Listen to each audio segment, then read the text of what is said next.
жаңғырады. Ғылыми жоба тақырыбым кептірілген жемістер пайдасы және де үй жағдайында дайындау тәсілдері.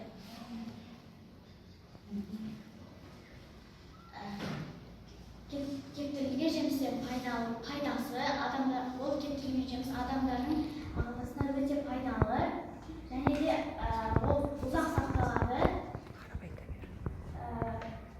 Мен осы жобада кептірілген жемістің зерттеп анықтаймын и кептірілген жеміс үй жағдайында дайындау керегін көрсетемін. Кептірілген жеміс зерттеу жұмысының міндеттері: кептірілген жемістің пайдасын анықтау, олар оқи берсе. Үй жағдайында жеміс кептіру жолдарын жасау и оны бақылау. Кептірілген жемістердің түрлері көп: мүйіз, кептірілген өрік, алма, алмұрт, банан. Бұлардың кептірілген жемістің пайдасы өте көп. Оның құрамында дәрумендер, темір, кальций, калий болады. Оның пайдасы иммунитет көтереді, асқорытуға көмектеседі және де дәрумен жетіспеушілігін алдын алады. Мен алма кептіру жолы қажетті заттар: алма, пышақ, табақ және де күн сәулесі немесе пеш керек болады. Мен жұмыс барысында алманы жудым, оны жұқа етіп турадым, кейін оны бір бөлім пешке қойдым, бір бөлім күн сәулесіне қойдым. Кейін ол нәтижесін бақыладым. Бақылаған кезде нәтижесінде күнге қойылған кептірілген жеміс 3-4 күнде кепті. Ол таза кептірілген жеміс, ол пайдалы. Ал пешке кептірген 2-3 сағатта кепті, ол тез кепті. Кепкеннен кейін мен өзім бірінші өрікті теріп алдым, оны блендерге салдым. Блендерге салғаннан кейін оны табаққа салып, күн сәулесіне қойдым. Одан құрт жасадым. Пайдасын айт. Пайдалы және де балаларға қызықты болады, оны жеуге ыңғайлы болады. Бұл өрік, бұның ішіне күкірт қосылады. Бұның түсі әдемі болғанмен зиян бар. Бұл кептірілген өрік.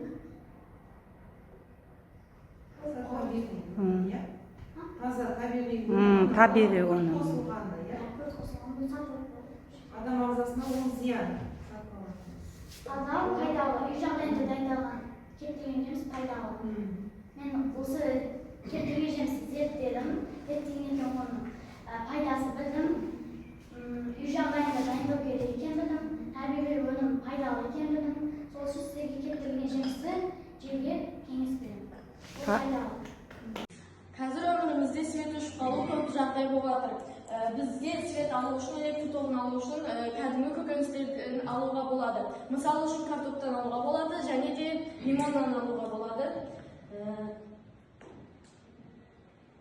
Ол үшін бізге 2 картоп керек болады және де телефонға зарядка алу үшін 2 картоп керек болады, тиын керек болады және де зарядка керек болады. Ол үшін тиынмен осылай екеуін қосамыз и мына жеріне зарядка тығамыз. И сол зарядканы телефонға тығамыз. Зарядка телефон қосуға болады. Сол энергия алуға болады, электр тогын алуға болады. Ғылыми жобамыздың тақырыбы ақ өлім бе әлде өмір коды ма? Тұзды тұтыну нормасы және денсаулық балансы атты ғылыми жоба. Астың дәмін келтіретін тұз әулие, елдің сәнін келтіретін қыз әулие деп қазақ мақалы. Біздің жобамыздың мақсаты ас тұзының химиялық құрамымен адам ағзасындағы пайдасын анықтай отырып, оның дәстүрлі және халықтық медицинадағы емдік қасиеттерін танып білу, өз пайдасына жаратуды тиімді жолдарын анықтаймыз. Жобамыздың өзектілігі тұздың адам ағзасындағы рөлі, оның жетіспеуі немесе артық мөлшерде тұтынуының салдары, адам өміріндегі рөлін анықтаймыз. Және жобаның міндеті ас тұзының қасиеттерінің зерттеу, ас тұздың адам өміріндегі рөлін сипаттау, тұздың табиғатта таралуын анықтау, тұздың артық немесе дұрыс қолданылуының зияндарын талдау, тұздан кристалл өсіру және тәжірибесін жасап нәтиже шығарамыз. Тұзға зерттеу жұмыстарын жетекші Магдева Жадыра апаймен жүргізу. ас тұзының шығу тарихына тоқтала кетсек, ғасырлар өтіп, адамдар дәнді дақылдарды отырғызып, аз-аздан өнім жинауды үйренді. Дәнді тастардың арасын ағымтау арқылы ұнтақ жасап, ыстық тастарға жайпақ нан пісіре бастаған. Ақ ұнтақпен үйкелген ет ұзақ сақталды және оттан немесе оттың түтінінде кептірілген. Сондықтан ақ ұнтақ өте қатты бағаланды және ол іздене бастады. Осылайша тұз адам өміріне енген. Атақты шейханкез Марко Полоның жазуы бойынша Қытайда тұздан теңге жасалған. Қою тұздықты қайнатып, одан тиын теңге құйып, бетіне императордың мөрімен таңбалап қызған кірпіштің үстіне қойып кептірген. 80 тұз теңгеге шаққанда 5 грамм шамасындай алтын төленген. Ал енді тұздың пайдасы мен зиянына тоқтала кетсек, пайдасы су мен минералдың балансын сақтайды, нерв және бұлшық ет жұмысына қажет. Йодталған тұз қалқанша безінің жұмысын жақсартады. Тамақ дайындауға біз қазақ бәріміз тамақ дайындауға тұзды қатты қолданамыз. Азық-түлікті сақтау үшін мысалы етпен тұздалған ет ұзақ уақытқа шыдайды. Қар мен мұзды еріту үшін және химиялық өндірісте қатты қолданылады. Тері илеу, бояу өндірісінде және емдік қасиеттері өте мол. Зиян жағына келетін болса, қан қысымын көтеріп береді, бүйрекке зиян, жүрек қан тамырларының ауруларына сүйек тәсір етеді. Ісіну, асқазанға зиян және балаларға өте қауіпті. Тұзды құрғақтарда, суда да өндіреді. Аз тұз адам өміріне өте қажетті болғандықтан, қай елде, қай өңірде болсын, тұз шығаратын жерлердің бәріне тұз атауы міндетті түрде қойылып отырған. Мысалы, Қазақстанда тұз байыр, тұзтау, тұзкен, қайнатпа тұз, екібастұз деген жерлер бар. Ал орыс кәсіп еткен жерлер қала атына соль міндетті түрде қосылып отырған. Мысалы, Галич, Соликамск, Солиазер деген сияқты. Ал Қырғызстанда Құрмантұз, Малдыбай тұз, көл аттары ащы, көл ашылы деп қойылып отырған. Ал бізде қазақта аз тұзына байланыстыратын тиымдар бар. Қазақ тұзды бекер босқа себепсіз шашпайды. Себебі барлық тағамның дәмін келтіріп отырған ол тұз. Қазақ тұзды өте қатты қадірлейді. Мысалы, бізде сондай сол тұз еріп жоғалғанша тұзды рәсуа еткен адам тұздай ащы тірлік кешеді деген сенімде бар. Бізде қазақта сәби туылған кезде 40 күн толғанша сәбиді бір күн сабынды, сонымен бір күн тұзды сумен кезекпе-кезек шомылдырып отырады. Тұзды суға шомылған бала, тұзға піскен бала шымыр болады. Өскенде бір жер зақымданса, жарасы тез жазылып кетеді. Алайда оларды салу мақсаты әртүрлі. Мысалы, қазақтар тұзды терісі піссін деп салса, өзбектер маса шыбынан қорғау үшін пайдаланады екен. Аз тұзына байланысты мақал мәтелдер де бар. Түйе тұз деп қартаяды, бойдақ тұз деп қартаяды. Az тұзбен тіпті адамзат салиқалы, саналы сөзімен мәнді. Нан мен тұздан үлкен тағам жоқ. Астың дәмі тұз деп бекер айтпаған. Тұздың емдік қасиеттеріне тоқталатын болса, тіс ауырғанда ата-анамыз бізді тұзды сумен тісімізді шайнайды, дене тербелісінде, құлақ ауырғанда, тамақ ауырғанда, дене маса шаққанда, қол ауырғанда тұзды емдік ретінде қолданамыз. Алайда тұздың денсаулыққа зияны жақтарын қарап көрейік. Тұзды мөлшерінен алып артық пайдаланса, кейбір ауруларға келеді. Қан қысымы көтерілуіне, бүйрек ауруларына шалдықтырады. Бірақ тұз қорытылмайды. Ағзаға сіңбейді. Қоректік қасиеті жоқ. Тұздың құрамында витамин, тірі қоректі заттар болмайды. Керісінше бүйрекке, өтке, қуыққа, жүрекке, қан тамырларына зиян. Тұз бұлшық етті құрғатып, келеңсіз жағдайға жетелейді. Біз 48-ші мектеп оқушылардың аз тұзымен емделетіні туралы сауалнама нәтижесін көрсетіп кетсек, бұл сауалнаманың мақсаты бастауыш пен жоғары сынып оқушыларының аз тұзымен емделген санын анықтау. Бізде сұрақ болған, қандай кезде тұзымен емделдіңіздер, пайдасы бар ма деген сұраққа 4-ші, 7-ші, 10-ші сыныптар жауап берді.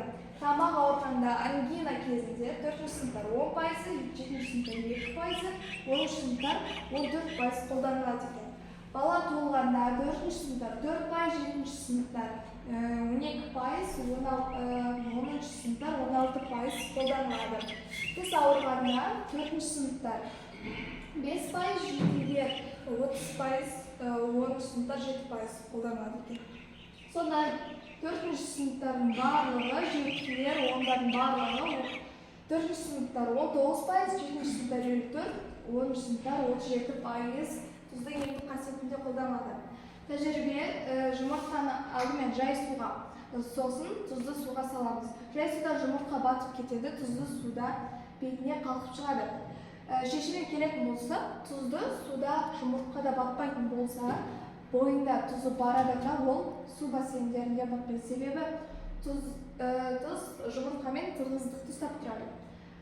Үшінші тәжірибе бізде 40 қабатты тұздау. Бізде 40 қабатты тұздағанда кальций, железо, магний, фосфор, калий, натрий, цинк, мед деген бізде осындай элементтер пайда болады. Аспаздық құпияларына тоқталатын болсақ, мысалы, сүтке аздап тұз қосып, оны ұзақ уақыт сақтауға мүмкіндік береді. Ірімшіктер көгеріп кете береді. Сондықтан ірімшікте көгерудің пайда болуын болдырмау үшін, оны тұз ерітіндісіне малға, майлыққа орамыз суда ұзақ көгеріп тұрады. Ет сорпасын дайындаған кезде тұзды қуырып болғанда салу керек. Сол кезде ет жұмсақ болады. Бізде бір қызықты дерек, Шымкент қаласы тұзды шақты емдеу орталықтары ашылуда. Бұл жерде барлық қабырғалар тұздан жасалған. Ауырып жатқан балалар осы жерде ауа жұтқанда олар тазарып, денсаулыққа пайдасы өте зор. Қорытындылай келе, жұмыс барысында біз тұз туралы көптеген жаңа және қызықты мәліметтер білдік. Қажетті ақпаратты өз бетінше табуды үйрендік. Тұздың қасиеттерін анықтадық. Тұз жылы суды жақсы ериді, ал еріген тұзды қыздырып уландыруға болады. Тұзды судың тығыздығын тұщы судың тығыздығынан жоғары 40 қабатты тұздар зерттедік. Көптеген зерттеу жұмыстарын жүргіздік. Ал ұсыныстар күнделікті тұрмыста балалар тамағы ауырғанда ас тұзын пайдаланайық дегім келеді. Ас тұзының пайдасы туралы кітапшалар жасап оқушыларға таратылса деген ойым бар. Балалар ас тұзының пайдасы туралы көп зерттесе екен деген отбасылық денсаулығын ойлаған кез келген азамат тағамға йодталған тұзды қолданса, химикат дәрілерді пайдаланғаннан гөрі минералды дәріні пайдалану қазіргі нарықтық заманда отбасылық қаражатты үнемдеуге де көмектеседі. Сондықтан ас тұзын күнделікті емге қолданса деген ұсынысым бар. Назарларыңызға рахмет. Кітапша шығару. Бұл балалар оқыған кезде тұздың көптеген пайдасын, асқа қосылатын көптеген пайдаларын біледі және қаражатты да жұмсамау керек. Сондықтан біз осындай шығардық, көптеген балаларға таратылды, бюджеттер де эконом болды. Миллион тонна пластик өндіріліп, оның тек 9% ғана қайта өңделеді. Теңізде де миллиондаған тонна пластик бар, ал жануарлар оны жеп қырылып жатыр. Себебі тазаланбаған қоқыс ол жануарлар үшін де, адамдар үшін де зиян ғой, сол себептен біздің теңіздегі жануарлар соны жеп, яғни қырылып жатыр екен. Тек Абыстық статистика бойынша айта өтетін болсам, бізде жыл сайын, яғни негізгі ақпарат бізде 300 миллион тонна жыл сайын пластик өндірісі, ал оның өңделетіні 9% ғана, 9% ғана. Мен өзім мектепте акция ұйымдастырып көрдім. Сол акцияда көптеген оқушылар, яғни оқушылардың 70% пластик бөтелке қолданады екен. Яғни енді біз қоқыстық қалдықтарды азайту үшін біз шешімдері де бар. Оның шешімдері, яғни біріншісі пластикті қолдануды қысқарту, яғни азайту. Екінші, қайта пайдалану. Яғни бөтелкені бір рет қана пайдаланып қоя салмай, яғни бірнеше рет көп рет пайдалану керек. Үшінші, қайта өңдеу, яғни сұрыптауымыз керек. Және біздің енді мектептегі әрекет акция ұйымдастырудың осы біздің артықшылықтар мен кемшіліктері де бар. Соның артықшылықтары экологиялық таза орта қалыптастыру. Екінші, оқушылар арасында экологиялық сана сезімді арттыру. Үшінші, мектеп имиджін жақсарту. Ал оның кемшіліктері кейбір оқушылар мен мұғалімдерге ыңғайсыздық туғызу. Екінші, пластиксіз күн өткізу кезінде қажетті заттардың табылу қиындығы. Үшінші, қайта өңдеу жүйесін апарып өткізу қиындық тудыруы мүмкін. Себебі қайта өңдеу жүйесін апарып өткізу негізі болады, бірақ ол үшін бізге әкім рұқсат керек екен. Ал сол жиналған бөтелкелердің нәтижесінде бізде мысалы 400 шыны пәтерге жинасақ, бізге бір оқушыға арналған мақтаж жиынтығын жасай алады екенбіз, яғни мата. Ал 400 алюминий жинайтын болсақ, бізде бір балаларға арналған велосипед ала алады екенбіз. Ал 25 пластикалық пәтерге жинасақ, біз балаларға бір философия күртпе ала алады екенбіз. Ал 1 килограмм қағаз алатын болсақ, біз өзімізге 10 орамақ қағаз ала алады екенбіз. Ал бір автомобиль шиналарынан, яғни дөңгелектерінен біз 1 метр квадрат ойын алаңы $40, яғни қоқыс жәшігін ала алады екенбіз. Бағана мен айтып өттім ғой, актер жүргізіп деп, сол кездегі міне пластиксіз бір күн акциясы және қорап, осы жерге балалардың өзінің қоқысын тастап, яғни біз сол қоқысты өңдеуіміз керек. Ал бағана айтқандай, сол пластикті яғни қайта-қайта пайдаланбас үшін, өзімізге керек үшін пластик ыдысқа біз қия дәнін ектік. Соның суреті. Біз енді алда осындай жасағымыз келеді, осындай эко-дизайнмен жасағымыз келеді. Алда болашақ жасаймыз деген үміттеміз. Ал біздің ұранымыз пластиксіз екінші өмір бер, болашақ сақта. Біз осы идеялар жартысын біз осы ненің несін ChatGPT-ден алдық. Ал сосын біз пластикке екінші өмір бердік, аз да болса да мінім. Яғни бұған біз өзімізге керек затымызды қоя аламыз, кішкентай балаларға бір орын ретінде пайдалансақ та болады. Жерленген хандар жайында тың деректер. Бұл ғылыми жоба Түркістан қаласында жерленген хандардың тарихы мен олардың қазақ халқының мәдениеті мен тарихындағы рөлін зерттеуге арналған. Түркістан қазақ мемлекеттерінің мәдениеті мен рухани мұрасының символы. Жобада Түркістанның тарихи жәдігерлері, жерленген хандардың өмірі мен қызметтері, сондай-ақ олардың қазақ қоғамының ұлттық санасын қалыптастырудағы маңызы қарастырылады. Түркістан қаласының тарихы. Ежелгі және орта ғасырлық кезең. Түркістанның негізгі 2-ші ғасырда Соғды мен Ұлы Жібек жол бойында, 8-9 ғасырларда ислам діні таралып, қала рухани орталыққа айналды. Қожа Ахмет Яссауи 12-ші ғасырда исламды насихаттады, ал 14-ші ғасырда Әмір Темір кесенесін салдырды. Қазақ хандығы мен Ресей империясы кезеңі. 18-19 ғасырларда Түркістан қазақ хандығының орталығы болды. 19 ғасырда Ресей империясы әкімшілік орталық ретінде дамытты. Кейінгі кезеңде тарихи мұралар сақталып, 1991 жылдан кейін қала туристік орталыққа айналды. Түркістан қаласындағы жерленген хандар. Әмір Темір 14 ғасырда ортағасырлық билеуші Қожа Ахмет Яссауи кесенесін салдырды.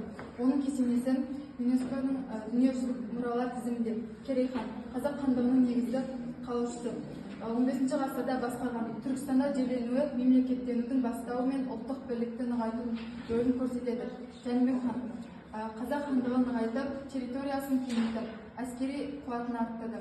Тәуекел хан 16 ғасырдағы хан халықаралық қатынастарды дамытты. Түркістанда жерленуі мемлекеттің маңызын арттырды. Хандардың қызметтері мен жетістіктері. Мемлекеттік құрылымы. Хандар саяси және әскери басқарушы. Құқықтық нормаларды орнатып, әлеуметтік әділдікті қамтамасыз етті. Абылай ханның дипломатиясы қазақ хандығын нығайтып, Ресей мен Қытаймен байланыстыруды дамытты. Хандардың ислам дінін таратудағы рөлі. Исламның орнығуы. Хандар исламды мемлекет діні ретінде қабылдап, имамдар мен діндарды қолдады. Бұл рухани тұрақтылықты қамтамасыз етті. Діни мекемелер. Түркістандағы мешіттер мен медреселер дін мен мәдениетті дамытудағы маңызы болды. Қожа Ахмет Яссауи медресесі ислам білімінің орталығы болды.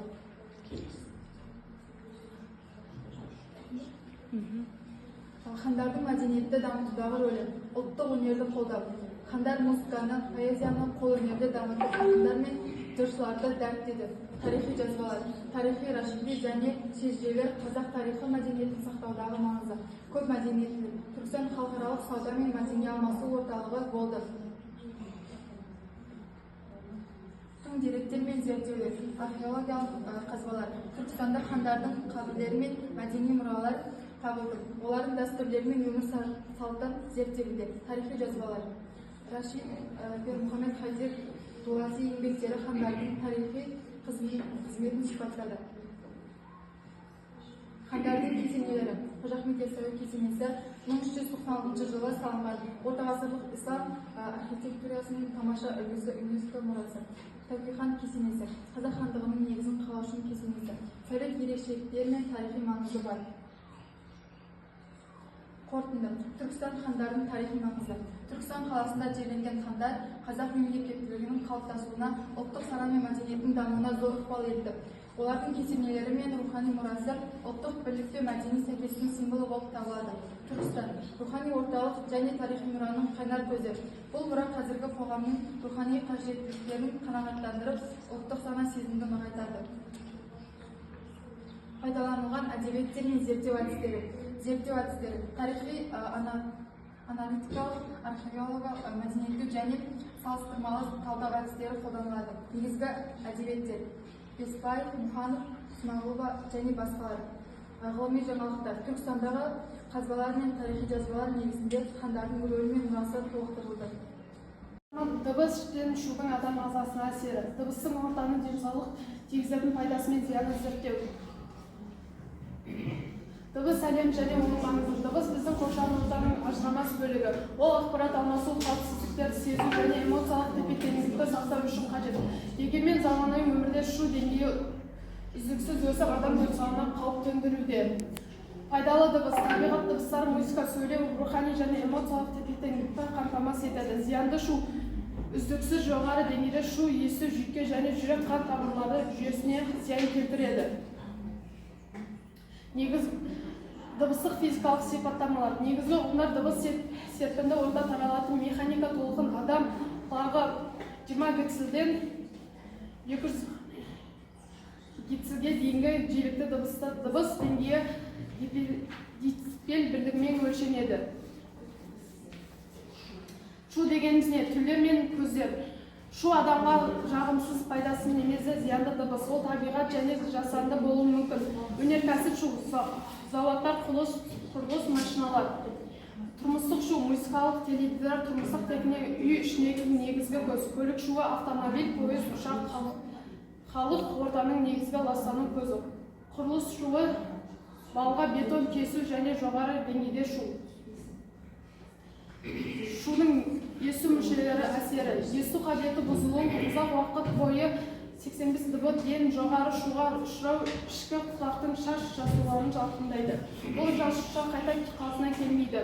Уақытша бұзылу, концерттен кейінгі уақытша кереңдік, уақыт зақымы, кәсіби шуға ұшыраған жұмысшылардың тұрақты есту жоғалғыш, құлақты үнсіздік, шуылдың басы.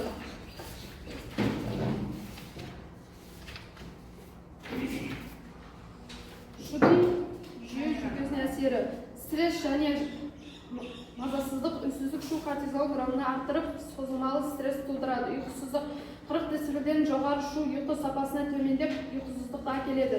Зиянның бұзылуы, шулы орта жұмыс өнімдігі 20-30%-ға дейін төмендейді. Ұзақ мерзімді шуға ұшырау депрессия мен шелікте күшейтеді. Шудың жүрек қан тамырлары жүйесіне әсері. Физикалық өзгерістердің бұл деректер бойынша ұзақ мерзімді шуға ұшырау жүректен қан тамырлары ауруларын қауіпті атырады. Шу стресс гормондарын бөліп шығарып, қан тамырларын таратады. Түн шу деңгейінде 55 децибелден аса жүрекке аурулар қауіп 20%-ға артады. Сонымен қатар шу иммунитет жүйесіне әсер етіп, зат алмасу бұзылыстарына себеп болуы мүмкін. Шу деңгейі төмендеу жолдары. Жеке қорғаныс құралдары құлақтығына, өнеркәсіп жұмыстарына міндетті. Дұрыс таңдалған құрылғы шу деңгейінде 20-35 децибелден дейін төмендейді. Техникалық шешімдер. Дыбыс оқушылардың материалдық оксидтан панельдер терезелерін ауыстыру, үй мен кесенелер шуды азайтуға тиімді тәсілі. Халық жоспарынан жасыл бедерлер дыбыс кедергі тыныш аймақтары мен инфрақұрылымдар шуды басқарудың маңызды элементтері. Заманауи реттеу мен стандарт. Қазақстанда нормалық халық денсаулығы мен денсаулық сақтау жүйесінің туралы кодекс шу деңгейінде реттейді. Санитариялық нормалар бойынша тұрған үй күнсіздік 25 децибел, түнде 45 децибел, жұмыс орны 8 сағат макс 80 децибел, мектептер оқу бөлмелеріне 40 децибел. Қорытынды. салауатты дыбыстық орта. Дыбыс пен шу заманауи өмірдің ажырамас бөлігі. Олардың денсаулыққа әсерін түсу және басқару әрбір адамның жауапкершілігі. Өзіңнің қорғаныс шулы орта және қорғаныс құралдарын пайдаланыңыз. Орта жақсартатын үй мен жұмыс орындарында дыбыс оқушылары арқылы жабдықтаныңыз. Заңды талаптарына сақтаныңыз. Шу нормаларын бұзбау қоғам алдында жауапкершілік. Білімді тартыңыз. Отбасы мен жақындарыңызды шу зияны туралы хабардан өткізіңіз. Мен 7-ші сынып оқушысы Ермахан Жүнжу. Бүгін сіздерге тыңайтқыштың өсімдікке әсері атты ғылыми жобаны ұсынамын. Бұл жай ғана ғылыми жоба емес. Бүгін біз сіздерге көбісі білер-білмес құпияны ашқым келіп отыр. Яғни ол кішкене ғана тыңайтқыштың өсімдіктің тікелей өзектені туралы. Адам баласы бізде дәрумендер керек. Өсімдікке де бізге мысалы дәрумендер керек, оған қарау керек. Адам баласы тамақ ішпесе әлсірейді, ал біз өсімдікке сол сияқты өсімдікке тыңайтқыш бере алады, яғни тыңайтқыш оның қорегі деген келеді. Тыңайтқыш беріп, оны қоректендіру керек. Өсімдік сөйлей алмайды, бірақ біз оның қалай бізге жеткізіп тұрғанын біле аламыз. Себебі мысалға гүлдеріміз солып, немесе түсізденіп жатса, оның бізден көмек сұрағаны, ал егер жайқалып өсуі артып жатса, оның керемет нәтиже көрсетіп жатқанын біз білеміз. Тыңайтқыш дегеніміз не? Тыңайтқыш өсімдікке қажетті минералдар мен қоректік элементтер беретін зат. Ол топырақ құнарлығын арттырады. Тыңайтқыштар табиғи және жасанды болып бөлінеді. Тыңайтқыштардың түрлері: көң тыңайтқышы топырақты құнарландырады, құрылымын жақсартады, өсімдіктің жалпы өсімін күшейтеді. Компост топырақты органикалық заттармен байытады, пайдалы микроорганизмдердің көбеюін арттырады. Шірінгі топырақтардың құнарлығын арттырады, су мен қоректік заттарды жақсы сақтайды, өсімдіктің дамуын жақсартады. Азотты тыңайтқыш азотқа бай, жапырақ пен сабақтың тез өсуін, жасыл массаның дамуына, яғни артуына қамтамасыз етеді. Фосфорлы тыңайтқыш фосфорға бай, тамырдың жақсы дамуына, гүлдеу мен жеміс түзілуінің артуына әсер етеді. Калий хлориді, яғни калийлі тыңайтқыш калийге бай, өсімдіктің ауруға төзімділігін арттырады, жеміс сапасын және өнімділігін жақсартады. Тыңайтқыштың пайдасы: тыңайтқыш қолданудың көптеген пайдасы бар. Өсімдік тез өседі, өнім көлемі көбейеді, жапырақтары әдемі болады және тамыры жақсы дамиды, топырақ құнарлығы артады. Сондықтан тыңайтқышты бізде ауыл жерлерінде көбірек қолданамыз. Тыңайтқыштың ең зиянына тоқталсақ, тыңайтқышын шамадан тыс қолдану зиян келтіруі мүмкін. Мысалға, өсімдік күйіп кетеді, топырақ бұзылады, су ластанады және табиғатқа зиян келтіреді. Сондықтан тыңайтқышты дұрыс мөлшерде қолдануымыз қажет. Азотты өсімдіктің әсері: азотты өсімдіктің жапырағы мен сабағын өсуіне көмектеседі. Азот жеткілікті болса, жапырақ қою түсте болады және де өсімдік тез өседі, сабағы мықты болады. Ал азот жетіспесе, жапырағы сарғайып, өсуі баяулап, өсімдік өте әлсіз болып қалады. Фосфордың өсімдікке әсері: фосфор өсімдіктің тамырын күшейтеді және де сол гүлдену мен жеміс беру процесіне қатысады. Фосфордың пайдасы: тамыр жақсы дамиды және де өсімдік қуатты болады, жеміс саны көбейеді. Және де калийдің өсімдікке әсері: калий өсімдіктің ауруларға төзімді болуына көмектеседі. Калийдің әсері: өсімдік мықты болады, суыққа төзімділік артады, жемістің сапасы жақсарып, өсімдік ұзақ уақытқа солмайды. Топырақ өсімдіктерінің дамуының әсері: топырақ, енді біз сіздерге керек 3 деңгейде өткізетін болсақ, бірінші макроэлементтер: азот жапырақтың өсуі мен хлорид түзілуі үшін қажет. Фосфор тамырларды даму және энергия алмасу үшін. Калий өсімдіктің иммунитетін мен ыңғайлы реттеу үшін маңызды. Микроэлементтер: темір, марганец, мырыш, мыс, бор және тағы да басқа элементтер өсімдіктерге аз мөлшерде қажет, бірақ оны қолданбай қалсақ бізге зиян. Біз сіздерге қазір өз басым биогумус несін ұсынамын, яғни бізде қазір гүлдерге біз қолдануымыз керек. Ал осы биогумустың ішінде бізде бор, мырыш, марганец, мыс, басқа да элементтер бар. Яғни бұл біздің өсімдікті жайқалып өсуіне және де түстенуіне, өсу уақыты ертерек жаралып әдемі өсуіне көмектеседі. Және де pH деңгейі: топырақтың қышқылдығы өсімдіктердің қорек заттарын сіңіру қабілетіне әсер етеді. Яғни біз өзіміз тыңайтқыш жасаған болатынбыз. Арнайы суға біз перекис қосамыз, 3% перекистің 3 тамшы және де йод 5% йод қосамыз 1 тамшы. Соның арқасында біз арнайы тыңайтқыш жасап шығарамыз. Оны біз өсімдікке құйғанда ол жайқалып бізге керемет нәтиже көрсете алады. және де баршының үйіне біз топырақты және тәжірибе көрсеткім келіп отыр. Бізде мына 3 гүл бізде есебінде алдын ала тәжірибемен айтылған. Бізде бірінші гүліміз. Бұл жерде бізде арнайы жасалған тыңайтқыш қосылған. Яғни мен айтып өткендей, йод пен перекс қосылған тыңайтқыштан бізге нәтиже шығарып жатыр. Мінекей қарасаңыздар, қан жасыл түсте және де беріктігі артып жатыр. Енді келесі, бізде тыңайтқыш қосылмаған гүлдеріміз қарасаңыздар, солып, не болмаса сарғайып, жаңағы өсу пайызы өте азайып, яғни баяулап жатыр. Және де түссізденіп жатыр. Бұл гүлдер яғни өліп қалуы да мүмкін. Сондықтан біз оны күту үшін осылай біз керек тыңайтқыштарымызды қосып, оған қадағалап күтім беруіміз қажет.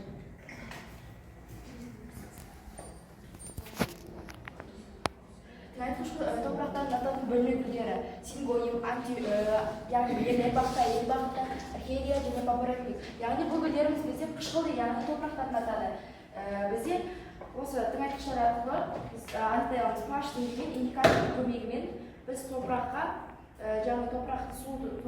суға қосып, индикатордың көмегімен анықтай аламыз. 6 немесе 7 сан аралығында болатын болса, яғни түс өзгермесе, бізде яғни біз топырақ қышқыл екенін анықтап біле аламыз.